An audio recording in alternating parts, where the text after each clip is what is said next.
పెహల్గాం తీవ్రవాదుల కాల్పుల్లో చనిపోయిన 26 మందిలో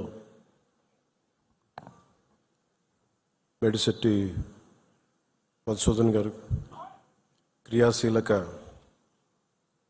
జనసేన క్రియాశీలక సభ్యులు.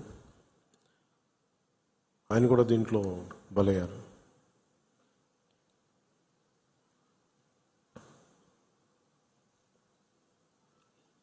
కశ్మీర్లో సరిహద్దుల్లో తూటాలు పేలితే, ఉగ్రవాదుల తూటాలు పేలితే దాని ప్రకంపనలు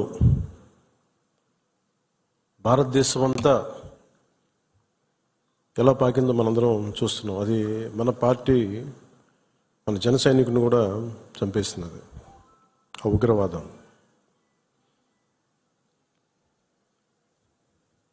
ముఖ్యంగా కశ్మీర్ మెయిన్, మనం ఆయన కుటుంబాన్ని పరామర్శకెళ్ళినప్పుడు వారి సతీమణి మాట్లాడింది, వాడి పిల్లలు ఎంత ఘాతుకంగా చంపారంటే, ఎంత క్రూరంగా చంపారంటే, ఐడి కార్డ్స్ తీసుకొని నువ్వు హిందువా కాదా ఐడి కార్డ్స్ అడిగి, లేదంటే ముఖ్యంగా మన మసూదన్ గారి సంఘటన అయితే ఆయన సతీమణి గారి మాటల్లో సరిగ్గా 3 రోజుల ముందు వెళ్ళారంట బెంగళూరు నుంచి 3 కుటుంబాలతోటి. వెళ్తే నేను అన్ని రోజులు మామూలుగా మోడర్న్ డ్రెస్సులు వేసుకున్నాను, కానీ ఎందుకు ఆ రోజు మధుసూదన్ అంటే ఆయన అడిగారంట,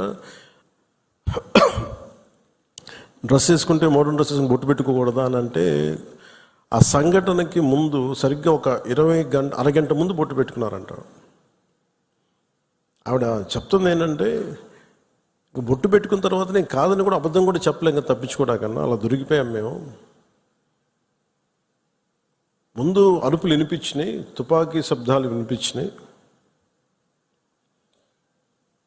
కింద పడుకున్నాం, నా చేయి కూడా పట్టినట్టు, పిల్లలు కొంచెం దూరంగా ఉన్నారు.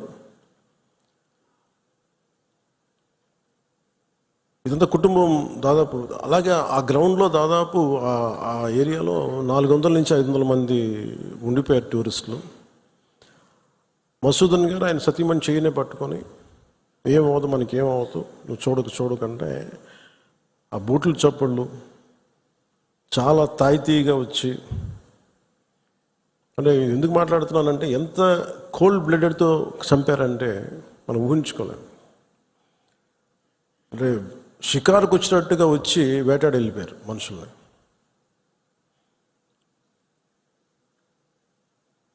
మనకి ఏమవ్వదు అని అలా అంటుంటే బూట్ల శబ్దాలు ఆగినాయి. ఆవిడకి తెలిసిందల్లా తుపాకీ శబ్దాలు వినిపించినాయి.